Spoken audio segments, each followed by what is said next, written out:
I'm Matt Bishar with NAREITWeek.com here in New York City for REITWeek 2015. I'm joined today by David De La Rosa, Vice President Advisory and Consulting with Green Street Advisors. David, thanks so much for joining us. Thank you for having me. Now, there's been a lot of chatter about the emerging Fibra market in Mexico.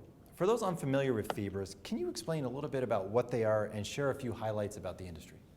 A Fibra is the Mexico equivalent of a REIT in the US. It's a tax advantage structure that owns income-producing real estate. Fibras were first introduced in 2004, but it wasn't until 2008 that a few prominent Mexican families started evaluating the structure. In 2011, one of these families, after overcoming a few challenges, listed the first Fibra called Fibra Uno, which raised about $300 million in its initial public offering, bringing the total market cap of the sector to about $700 million. The door was now open for the public markets, and Fibras started following. There were 2 listings in 2012, 4 in 2013, and 2 in 2014, bringing the total number of Fibras to 9 with a total market cap of $18 billion. Despite the rapid growth in the sector, the Fibra market is still relatively small compared to the US, but to put things in perspective, the entire real estate market in Mexico is about $500 billion in size versus about $7 trillion in the US. So it's grown quite rapidly relative to its market size. Capital raising has been a little bit slow so far this year, but people still think that the Fibra market's going to double in size in the near future. And I think this will happen as Fibra management teams adopt US REIT best practices and as the market evolves over time. And who have been key investors in Fibras?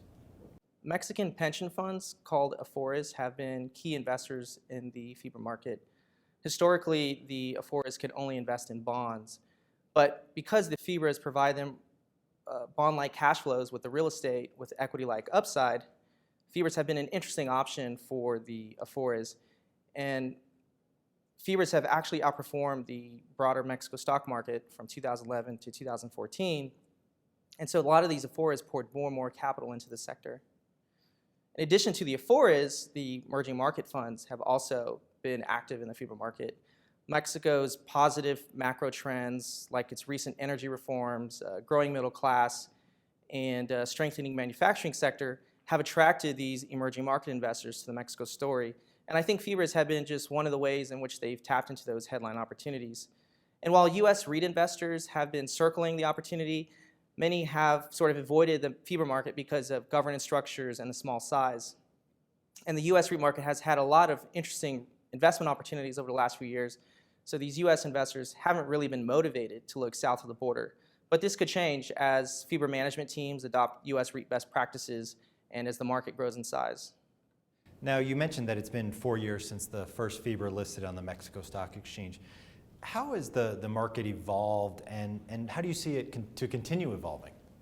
Well, unlike US REITs, which are primarily internally managed, the majority of Fibras are externally managed. This external structure has led to high management fees for investors at the onset. But recently, investors have become much more vocal about these fee structures, and so what we've seen is fees begin to lower over time. Green Street believes the fee structures will continue to become more shareholder friendly, but in the long run, we think that eventually the Fibras will become internally managed. This won't happen anytime soon, but Fibras, like US REITs in the 90s, will be forced to change their practices when there's a correction in the market or some large downturn. And we think that'll happen over time. David, thank you so much for joining us. Thank you. For more on this and other REIT news and analysis, be sure to visit REIT.com.